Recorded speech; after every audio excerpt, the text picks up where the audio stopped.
Aniif manni koo waaqayyoon waaqessinaa. Aniif manni koo waaqayyoon waaqessinaa. Isatti amannee abdii godhannee gochaa isaa dhugaa baana. Isatti amannee abdii godhannee gochaa isaa dhugaa baana. Mee gara faarfannaatti akkamitti dhuftanii jalqabni keessan akkamii ka'umsi keessan eessaa gara faarfannaatti akkamitti dhuftan jenneet waa'ee faarfannaa moo qaaccessaatii deemna kanarraatii jalqabnu mee. Egaan yeroo jalqabaatii fi bara 1990 gara 94 keessa faaruu barreessuun jalqabe jechuudha.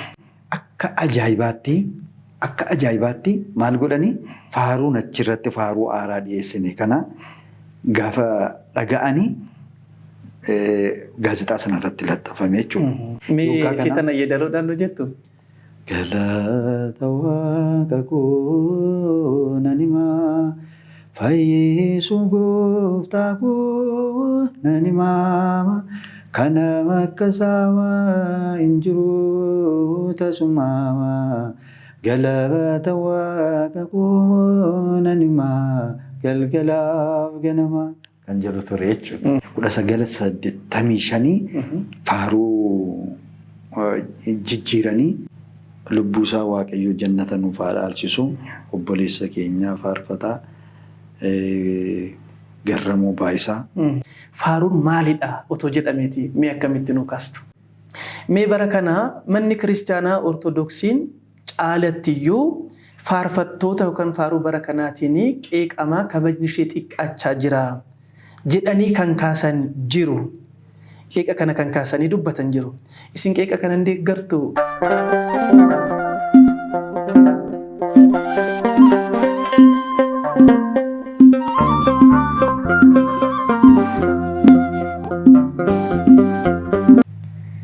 Kabajamtootaaf jaalatamtoota maatii miidiyaa Sootiriyaa biyya keessaaf biyya alaa teessanii qophii keenya qophii yeroo kiristaanotaa hordofuudhaaf sonooftanii nu eegaa jirtan maqaa Waaqayyootiin bakkuma jirtanitti akkuma sa'aatii keessanitti akkam ooltan akkam turtan akkam sa'aatii kana geessanii ameen. Waaqni abboota keenya Waaqni qulqullootaaf tolootaa sa'aatii kana eebbisee Waaqan oolaatiif galanni ulfinni waamicha maqaa isaatiif haa ta'u.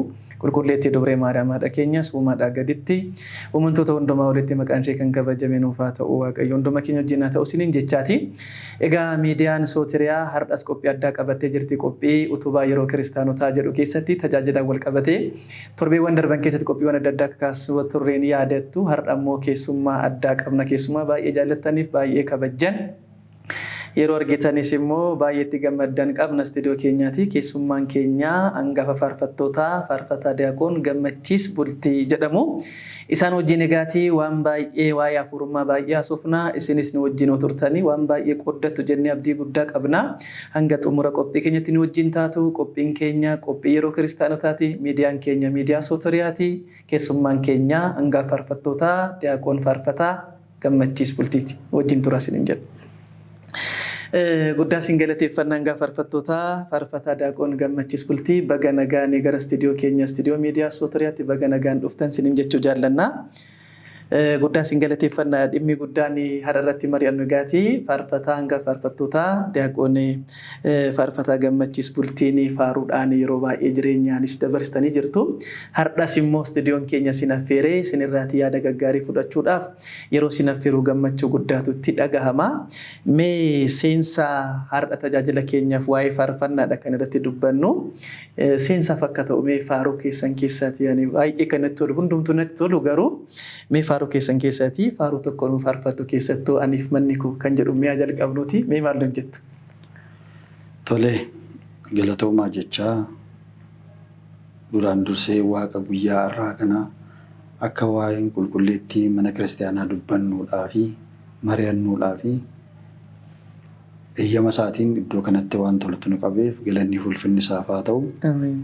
Itti aansuudhaan egaa akkuma ta'e dubbattee miidiyaa keessan irratti akka mari'annuudhaafis akka waliin dubbannuudhaaf guyyaa irraa kanattis eeyyama Waaqayyoo alatu hin ta'in eeyyama Waaqayyooti waan ta'eedhaaf duraan dursee Waaqayyoon galateeffachaa faaruu na gaafatte keessaa faaruu aniif manni koo kan jedhu kana waliin hin faarfannaa. Daawwattooti keenyas wajjin akka faarfattaniif abdii qabna. Waaqayyo hunduma keenya wajjin haa ta'u. Amiin. Aniif manni koo Waaqayyoon waaqessinaa. Aniif manni koo Waaqayyoon waaqessinaa. Isatti amannee abdii godhannee gochaa isaa dhugaa baana.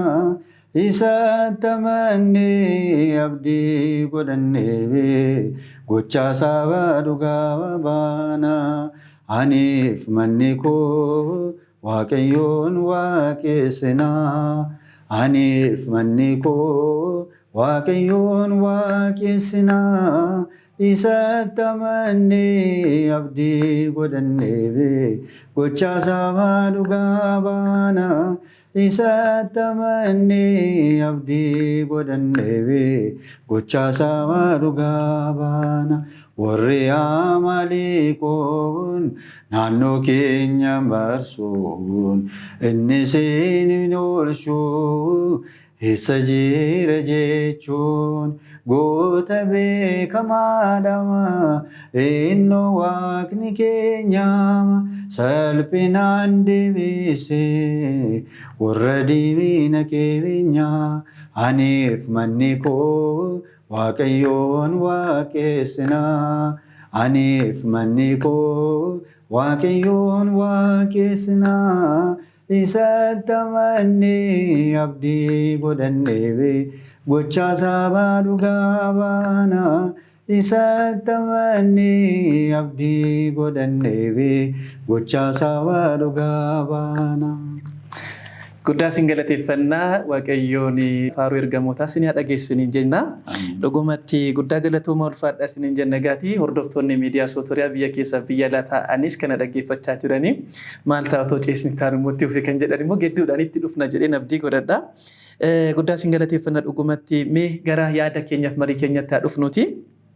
Hanga faarfattoota Daaqoon Faarfataa Gammachiis mee gara faarfannaatti akkamitti dhuftanii jalqabni keessan akkamii ka'umsi keessan eessaa gara faarfannaatti akkamitti dhuftan jenneet waa'ee faarfannaa immoo qaaccessaatii deemna. Kanarraati haa jalqabnu mee. Tole gara faarfannaatti gaafan dhufu ka'umsi nuti koo mana amantaa qulqulleettii Ortodoksii keessatti mana barumsa sanbataa keessatti barachaadha kan hin guddadhe. Faarfachuudhaaf gara dhugaa dubbachuudhaaf gara lixa Oromiyaadhaa iddoon ka'umsa kootii iddoon dhaloota kootiis bataskaanaan itti tajaajilaa tures lixa Oromiyaa godina Gimbii keessa. Kanaaf gaafan tajaajila kanatti dhufuu tajaajila kanaanii hanqinni baay'eetu jira. Hanqinni kun immoo afaan Amaariffaatiin namooti baay'een tajaajila kanas hin dhaga'anii. Afaan Oromootti geddaruudhaaf yeroo baay'ee kaasettiin baheen dhufa. Gaafa inni kaasettiin bahee dhufu kana gara maalitti jira? Gara afaan Oromootti geddarree faaruu kana mana barumsa sanbataa sin barsiisna turre. Ka'umsa koo gaasitti meera achuma keessatti guddannee hundee amantaa barachaa mana sana keessatti tajaajilaa kan hin guddanne. Eddasii immoo gara faaruutti akkan dhufuudhaa fi xiiqeeffadhee gara faaruutti akkan dhufu kan na taasise. Yeroo baay'ee nan dubbadha. Luba Badhaasaa Tolaa gara afaan Amaariffaatiin isa dhufe kana gara afaan Oromootti gaafa geddeerru maaliif qooqa yeedaloo mataasaa danda'eetiin walaloo ofiisaa danda'eetiin ijaartee maaliif faaruu mataa keetii hin faarfattooti. Akka kana gooneedhaaf immoo maaltu sitti godhame yookaan adochaa sitti godhame immoo kan jedhamu Lubni kun akkas naan jedhu. Isa qoqa ulfaatiyyuu hiikaa jirtu kan keessan akkamitti dadhabdu. Kanammoo ofii keetiif immoo kan hojjettu maaliifan hojjettu jedhan. Anis taa'een itti yaade. Gaafan taa'ee yaadu hojjechuu nan danda'a. Isa jedhamu walaloo kanas akka isaatti yeedaloo afaan Amaariffaatiin dhufu kana akka inni jirutti afaan Oromootti geeddarree faarfachuu edda dandeenye akkamitti isa sanammoo dandeenya waan ta'eedhaaf nan danda'a jedhee of gaafachuutti hin ka'e. Gaafan of gaafadhu egaan yeroo jalqabaatii fi bara 1990 gara 94 keessa faaruu barreessuun jalqabee jechuudha. Faaruu barreessuun jalqabee faaruu barreessuu gaafan jalqabu immoo ani istiidiyoo dhaqee faarfadhee kaasettiitti bahee uummata bira akka gahuudhaaf miti. Ofii makoo fi akka kaasettii ta'ee dhaqee mana barumsa sanbataan barsiisaa jechuudha. Yeedaloo sana walaloo sana waan hin jedhe sana haaraa waan hin uume sana dhaqee mana barumsa sanbataa barsiisaa isaan wajjin faarfannaa jechuudha. Kanaanii gaafa akkanaan jedhanii mooraaliin kun amleen kun naa dhufee amleen kun gaafa naa dhufu guyyaa tokko nan yaadadha waltajjii guddaatu jira. Waltajjii guddaan namooti biyya garaagaraa irraa dhufanii magaalaa Mandii keessatti Bataskaana Giyoorgisiitti maaltu qophaa'a tajaajilatu qophaa'a tajaajila guddaa Finfinnee irraa dhufaniiru. Yaa'ii hafuuraa guddaatu qophaa'e Finfinnee irraa dhufaniiru. Gimbii irraa dhufaniiru Naqamtee irraa dhufaniiru. Nama iddoo garaagaraatii dhufa baay'ee tokkummaan yeroos tures baay'ee gaariidha. Wal qoqqoodinsa hin jiru. Waldaa kamiidha isa kam hin jedhu mana amantaa tokko tajaajiluudhaaf nama muratee ka'edha yeroo sana kan ture jechuudha. Sa'aatii sanatti gaafan waltajjii irratti baanee faaruu kana dhiyeessinu mana barumsa sanbataa warra shaakalchiise ijoollee muraasa wajjin gaafa faaruu kana dhiyeessinu lubni yeroo sanaa fi qopheessaa sima sirka gaazexaa kan turanii lubni Kaffaaloo Qasis Kaffaaloo Xilaawun gaana sirreessitu liqa lissaanaat luba Kaffaaloo Xilaawun yeroo sana dhufanii turanii akka ajaa'ibaatti maal godhanii faaruun achirratti faaruu aaraa dhiyeessine kana gaafa dhaga'anii gaazexaa sanarratti laxxafamee jechuudha. Maxxanfamee jechuudha. Gaazexaa sanarratti maxxanfamee deebi'ee uummata gidduu gaafa dhufu akka wanta kaasettiin hojjetamee dhufeetti. Inni barraa'ee deebi'ee dhufe galata waaqa koo nan himaa fayyisuu gooftaa koo nan himaa kan akka isaan jiru tasuma fayyisuu waaqa koo nan himaa galgalaaf ganama kan jedhu ture jechuudha. Faaruun jalqaba hojjetamee mana barumsa sanbataadhaaf laatamee isaanii wajjin faarfatame. Ishee tana yeedaloodhaan hojjettu? Galata waaqa koo nan himaa fayyisuu gooftaa koo nan himaa kana akka isaa hin jiru tasuma galata waaqa koo nan himaa galgalaaf ganama kan jedhu ture jechuudha.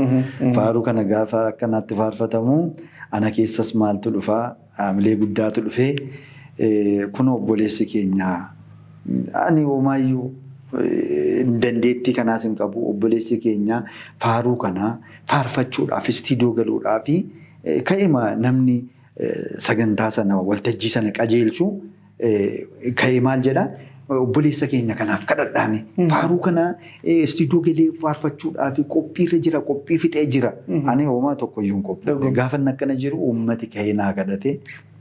Gaafa sanaaf illee nan gaddee maaliif akkana jedha maqaa koo balleessan jedhee har'a garuu obboleessa koos nan galateeffadha sakkana naan jedhee gaafan bo'aa gara waltajjii irraa gadi bu'u yeroo sana mana lubummaa aanaa mana subuu kan geggeessanii Daaqoon Ayyalee jedhamu maal jedha gaafan bo'aa deebi'u. Isaatu dubbate tun ta'in nama sana dubbate miti waaqatu dubbate waan ta'eedhaani hojii kana sitti hojjeta miti kan saati waan ta'eef amiin jedhee fudhadhu.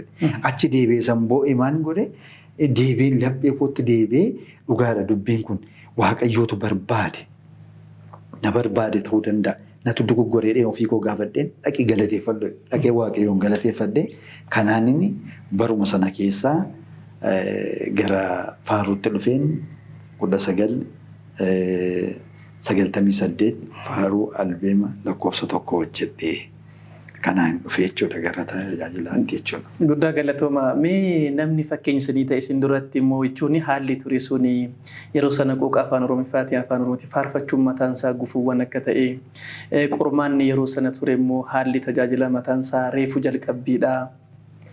Fakkeenya kan isinii ta'e akka ebalootoon ta'e kan jettanii namni fakkeenya godhattan jira faarfataan fakkeenya godhattan. Dhugaa dubbachuudhaa fi faarfataan nu fuuldura turanii faarfataa luba soorii guddatoo guddaan galateeffadhaa.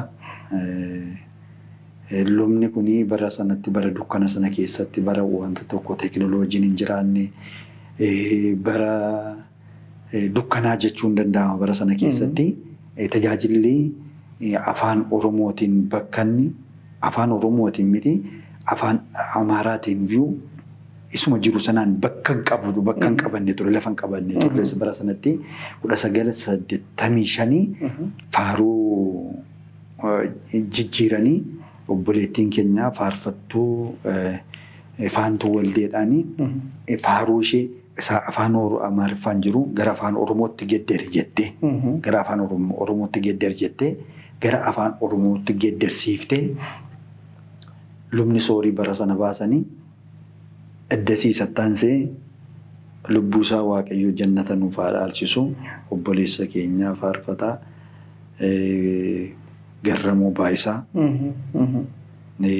Isaan kun obboleessa keenya immoo ammas ciminaan tajaajilaa jiru Walda Sanbat Baqqalee akkasuma egaa warra nu fuuldura turan keessaa warra kana obboleettiin koosii Fiqiree Birasaa isheenis bara sana keessa kan isheen hojjette garuu warra nammasii waame kun Walda Sanbat Baqqalee luba soorii guddatoo akkasumas Garramuu Baayisaa namoota biroo jiraachuu danda'u irraanfachuu hin danda'a namoota biraa jiraachuu danda'u warri kuni anaadhaa fi ka'umsa naaf ta'aniiru isaaniin laadeeti faaruun yeroo jalqabaa afaan Oromootiin immoo faaruu aaraa kan dhaga'e waldaa qulqullootaa nan dhibin lubbuu koo meenan rakkisinii tokkicha si uume Waaqayyoo namani. Ani walumaa gala faaruun kun ka'umsa naa ta'eera.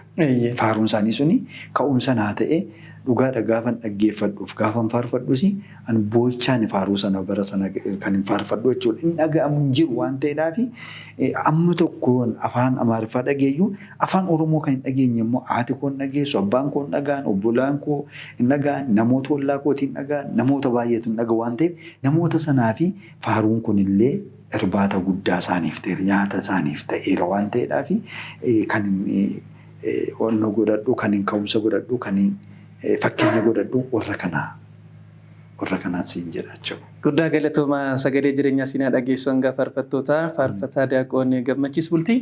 Egaa mee gara faaruutti dhufnaatii ammas achuma keessa jirra.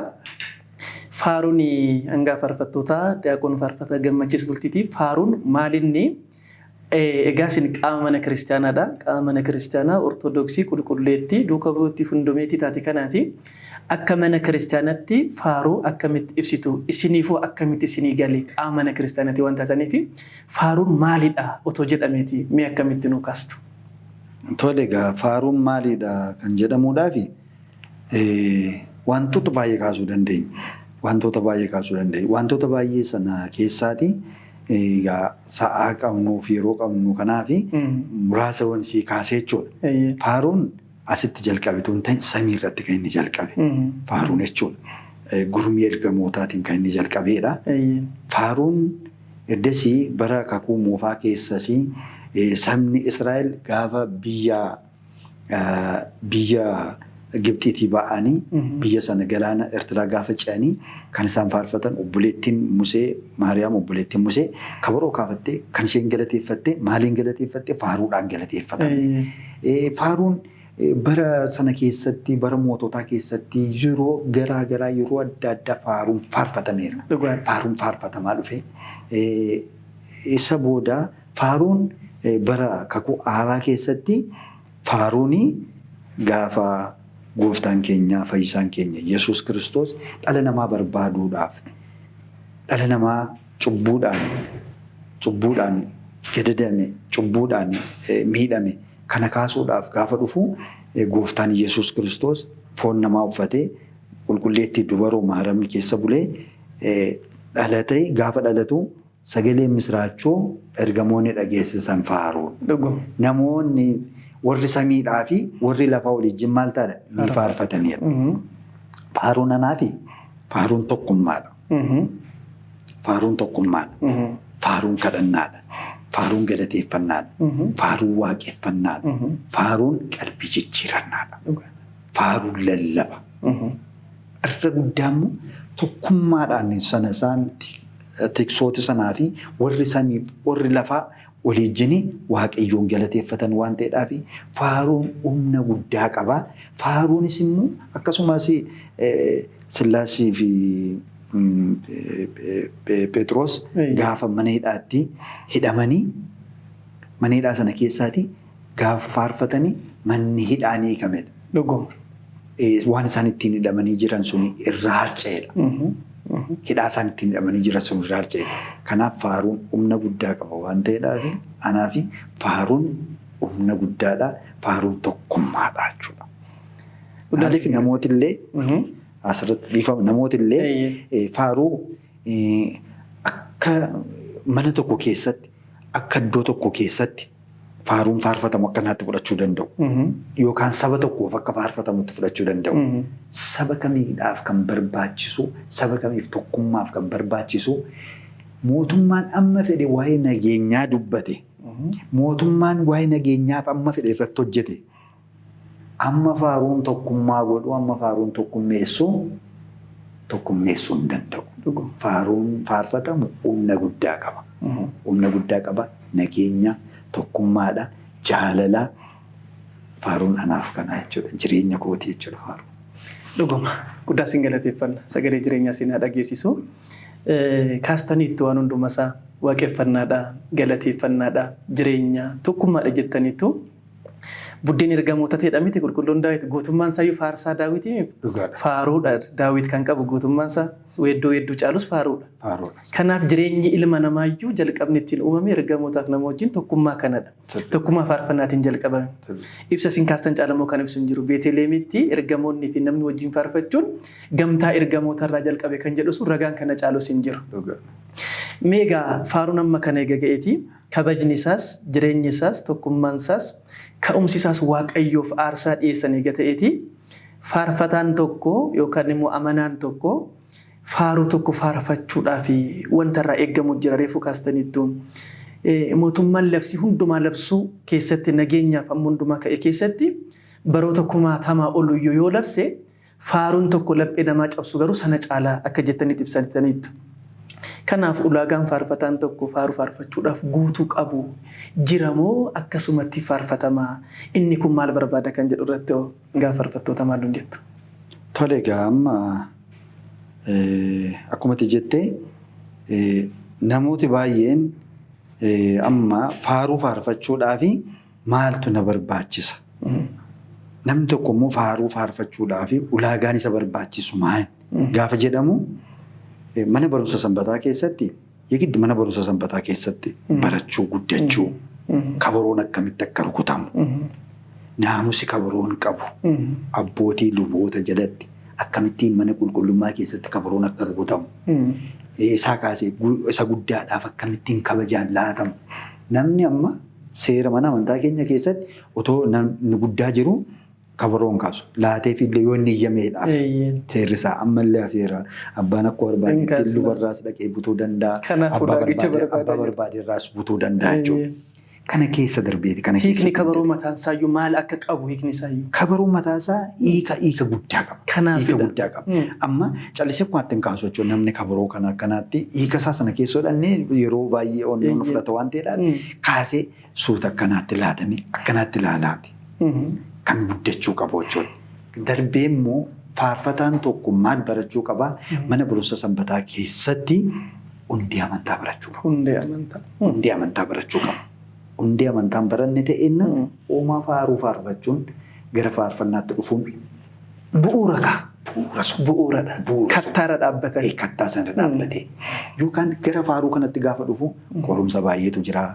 Qorumsa sana mo'achuudhaa fi barumsa sanaan ga'aan taane hin jabaanne miilli isaa hin jabaanne ta'ennaan ce'ee deemuu danda'a. Kufaatiin taane kufaadha. Kufaatiin taane kufa.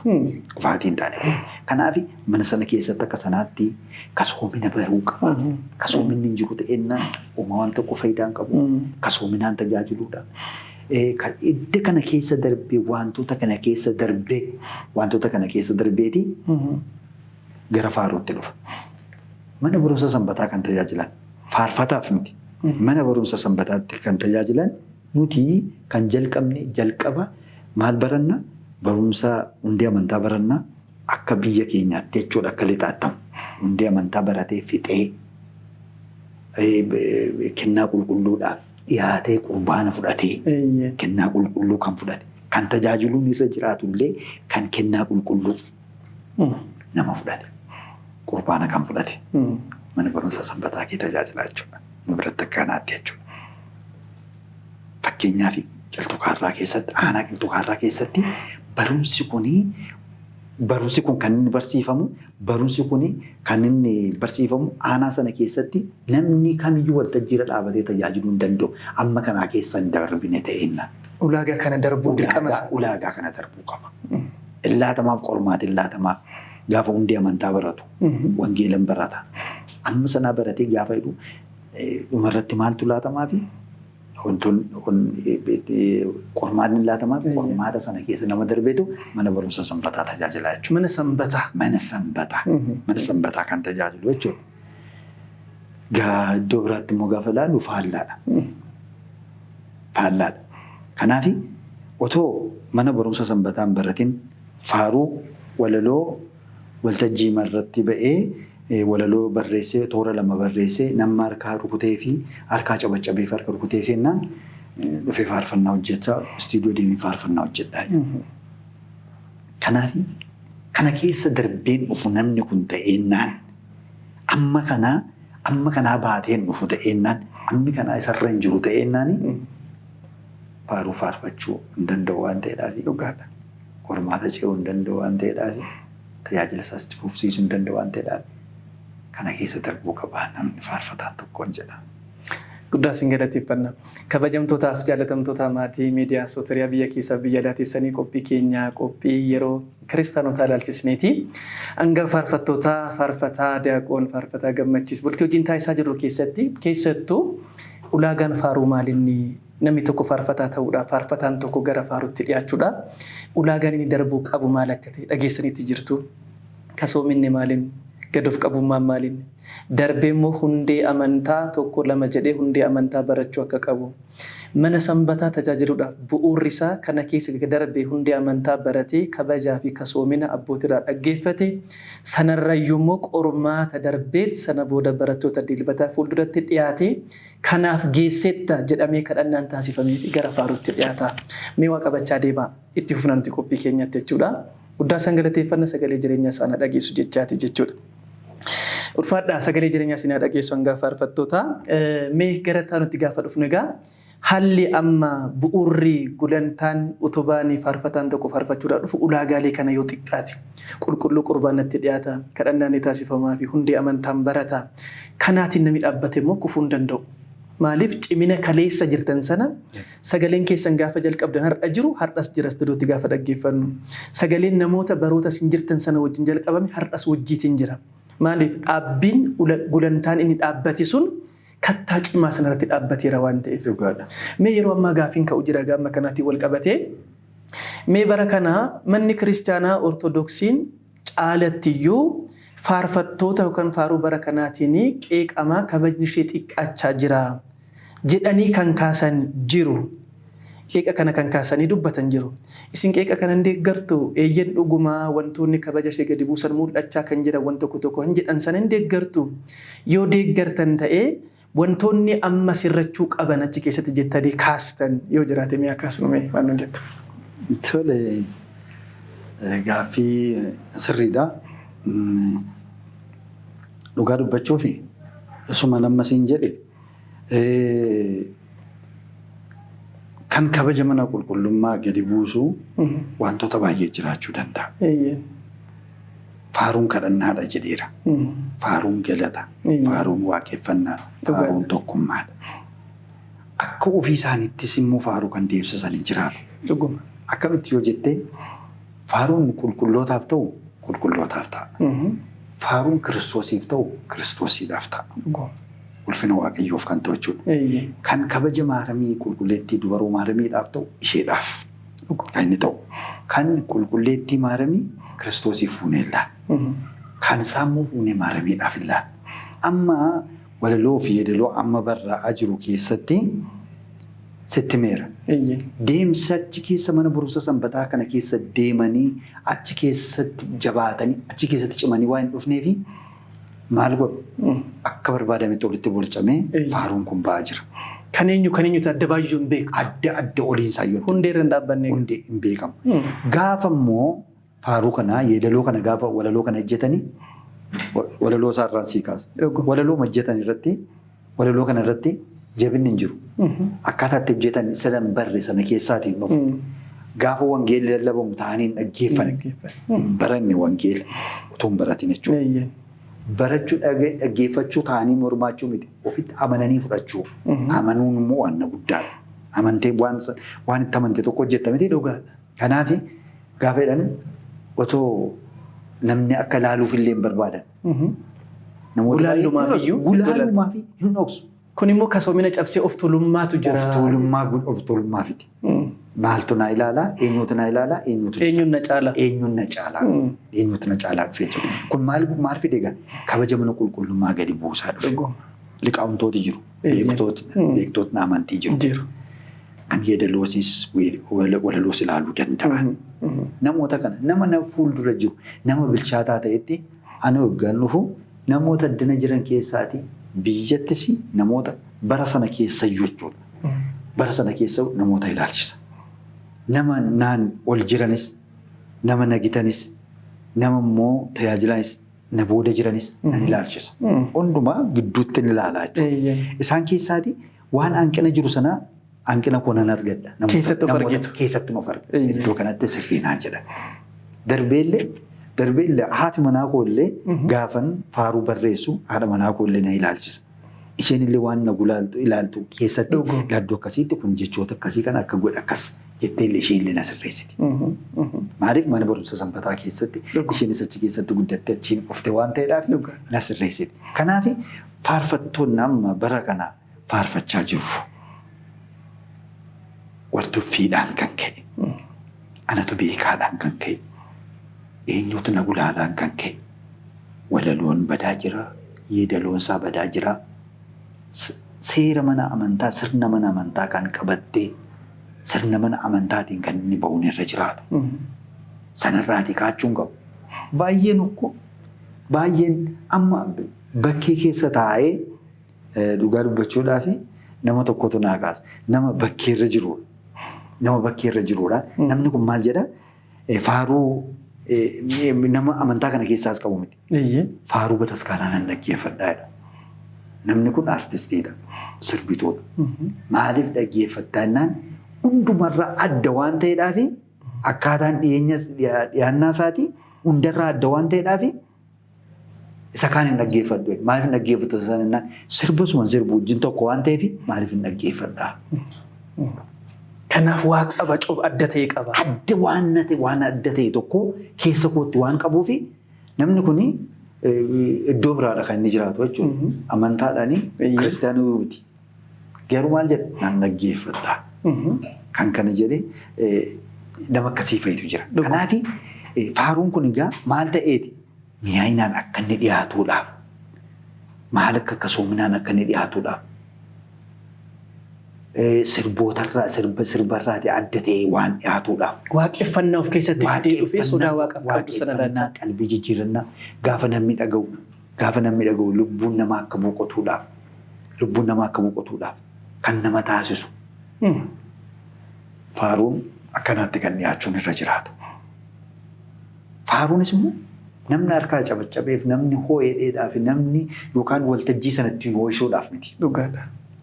Faaruun ittiin qalbii jijjiirannaa, namni ittiin akka baratu, namni dhukkuba isaarraati, cubbuu isaarraati akka inni ittiin fayyuudha. Faaruun kan inni faarfatamu maleessaati waltajjiin ittiin oowuudhaaf waltajjii sana ittiin ooyisanii deemuudhaaf miti. Kanaaf amma immoo bara kana maaltu dhufe faaruun gaa akkuma nama sitti namatti sin agarsiisan utoo namatti sin agarsiisi utoo namatti sin mul'isin akkumatti dhufe istiidiyoo galama. Istiidiyoon eenyu akka ta'e hin beekamu. Istiidiyoon eenyu akka ta'e maaliif akka ta'e hin beekamu.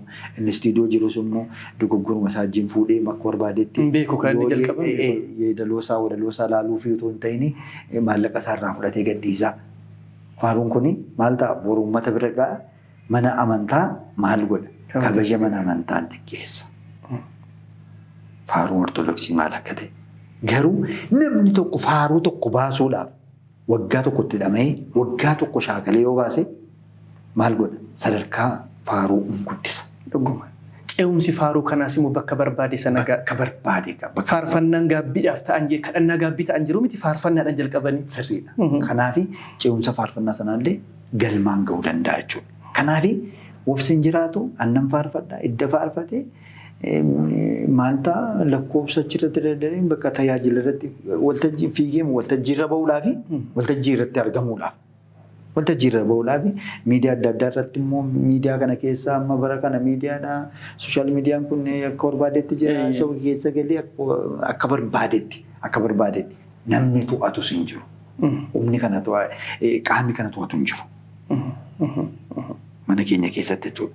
Dambii kana baasee sirna kana bakka laatee. Sirna kana baasee akkamittiin darbuu irra jiraata akkamittiin faarfata akkamittiin immoo kana keessa darbee dhufee faarfannaan kun uummata bira ga'ee firii akka inni godhatuuf attam ta'a kan jiru mana keenya keessatti hin jiru. Istiidiyoo iddoo garaagaraa jira istiidiyoo masana keessatti hojjete abbaan akka barbaadetti waaqayyo garuu fudhata. Aarsaa kanan fudhata. Garuu maal ta'a boodatti guddina tajaajila kana xiqqeessa. Guddina tajaajila kana. Meesumatti hanga faarfattoota biran darbini ulaagaa faarfannaan ortodoksii tawaahidoo faarfannaa ulaagaa qabdi. Dambii qabdi sirna qabdi.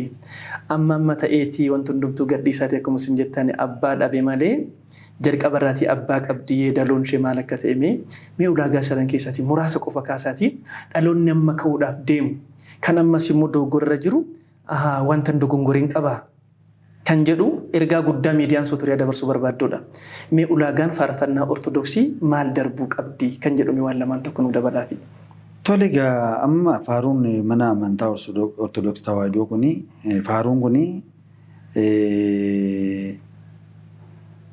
sirna ittiin dhiyaatu qabas jedhees. Qulqulluu yaaridirraa gaafa dhufne jechuudha. Qulqulluu yaaridirraa kan dhufe achirraatii kan dhaallee dhufnedha. Mana amantaa kana keessatti faaruun iddoo sadiitti hirama jedheera. Iddoo sadiitti iddoo afuritti hirama. Iddoo afuritti jechuun isa tazitaa jennu aancooyyee baatii ambaasala isa jennu jechuudha. Kana keessatti jechuudha. Kun immoo mana amantaa keessaa dhageenyu. Yeedaloo abboon nama yeedaleessan mana amantaa keessaa dhageenyudha. Isa giizii ziliif araaraa irraatti gaafa maddisiisu. Isarraa kan dhufe giizii araaraa kanarraati kan dhufedha. Kanarraa kan maddeedha. Faaruun kan ittiin hojjetamu jechuudha. Malee callisee qonaatti miti jechuudha. Kana keessatti immoo of eegee kana keessatti kan inni faarfatamuun irra jiraatu jechuudha. Faaruun mana amantaa ortodoksii kan inni faarfatamu jiraatu kana keessatti kan inni eegamu. Maaliif iyyuu siin jedha. An fakkeenyaaf ganama gaafa teessee gaafa abbooliin kadhannaa kana geggeessan gaafa yeedaloo kana dhageessu fuudhee eessatti si geessamu fuudhee gara samiitti lubbuun kee gara samiitti akka inni deemu taasisa. Xaa'ima zimmaarii kan jedhamu jira qulqullummaa qulqulloota sadarkaa kurnaffaa keessatti xaa'ima zimmaarii dhandhama faaruu kan jedhu jira. Akkasumatti yaa'an deemanii kan faarfatan jechuudha. Akka kanaatti kan faarfatamu jechuudha. Kanaaf faaruun kana fakkaata manna amantaa ortodoksii keessaa kan buru yeedaloo kana keessatti kan inni hojjetamu. Ta'uu kan qabu kana. Ta'uu kan qabu kana keessatti hojjetama jechuudha. Kana keessatti gaafa hojjetamu damee irraa bahuu hin danda'a. Damee gaafa hin jedhu amma kana keessatti dijitaa sekeendii jechuu danda'u maayineer waan akkasiin jiraatu jechuudha. Garuu dallaansaa isaan sadiin kan utubamedha. Kanaan arfan kana keessatti kan utubamedha jechuudha kan hojjetamu jechuudha. Faaruun kan inni faarfatamu kana keessatti jechuudha kanaan. Kanaaf mana amantaa sana keessaa kan fudhanne achirraa kan fudhannedha jechuudha. Kanaaf as keessaa baana taanaan faaruu jechuun hin ulfaata. Hin danda'amus. Kanaaf dhaloonni kun garatti deebi'aa. Mee dhaggeeffadhaa abbootis dhaggeeffadhaa. Hundi amantaa baradhaa gara icciitti dhiyaadhaa siniifis waaqaafis kennaa jaalatamu ta'a. Darbee mucee dhaloonnis amma faaruun waan akkasumatti sinsinni yookaan maal jedhama yeroodhaaf ta'ee mul'ata akkuma sirba bara kanaa fakkaachaa jira. Mee kana keessatti gaama faaruu 1000tu faarfatama wala guyyaatti. Gaafa faarfattoota dhageessisanii TikTok, YouTube, Telegram, maalis dhageenya. Miidiyaaleen hawaasaa kun egaa waan nama dhoksadin qaban hundumaa alatti baasanii jiru. Guyyaadhaan miidiyaa 1000 irratti faaruu 1000tu afaan Oromootiin isaa ta'u afaan kan biraatiin isaa ta'u faarfamaa gadhiifamaa oola. Jijjiiramni dhufe garuu hoolota mana keessaatii baasuudhaan alatti kan deebisi argaatiin jirru. Ammas keessatti egaa faaruun waaqeffannaadha. Waaqa wajjin walitti nama fida. Gaabbiidha qalbii nama jijjiirrachiisa. Rakkina keessaatiin nama baasa. Silaasii fi Phaawulos naa kaastaniitu. Saa'ol bara qulqulluun Daawit baganaa tarreessaa ture nu kaastaniitu jirtu. Achi keessa gaafa kaasnu faarfannaan amma faarfatamaa jiru kun dhuguma aarsaa waaqayyoof dhiyaatuudha moo argannaa dhiyeessa qarshii maallaqaatiif barbaadamuudha kan fakkaatu. Mee kana keessattuu miidhuun keessan maali? Maaliif wal gorsinu malee akkanumatti hin deemnu? Reefu kaastaniitu.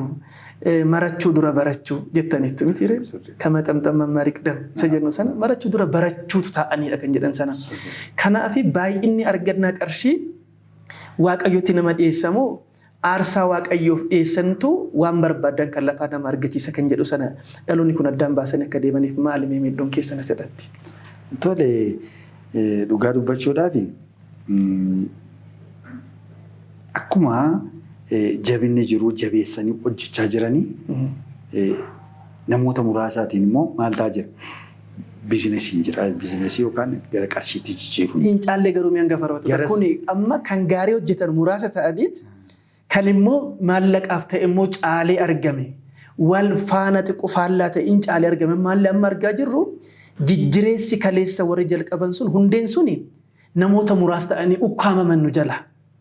Otoo isaan irraa taa'anii baratanii abbaan tokko barumsa bu'uuraa gaafa barsiisu inni hayyuu ta'ee ijoollee baay'ee of jala qaba. Ijoolleen baay'een sun sagalee tokkicha sana isa dhandhama gaarii sana baratanii guddatu. Faarfattoota buleeyyii muraasa ta'anii argine.